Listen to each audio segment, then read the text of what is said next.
Сельский труд получил высшее признание страны. В торжественной обстановке Георгиевского зала Кремля Владимир Путин вручил государственную премию Герою труда России трактористу и управляющему хозяйством из Ингушетии Султангирею Костоеву.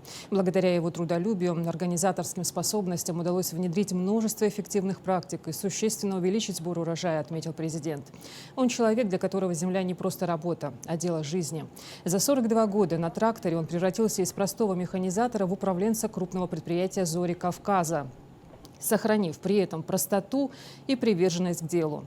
Его рационализаторские предложения, такие как совмещение вспашки и баранования, позволили ускорить полевые работы и добиться рекордных урожаев.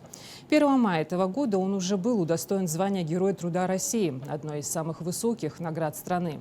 Сегодняшняя госпремия – еще одно подтверждение того, что истинный патриотизм проявляется не только в громких речах, но и в кропотливом каждодневном труде на родной земле. Жизнь и судьба каждого героя труда и лауреата государственной премии – это пример того, как стать достойными и востребованными людьми, как заслужить уважение в обществе, а нередко и восхищение своим великодушием, бескорыстием и милосердием. Каждый из вас – это масштабная, одаренная, уникальная личность.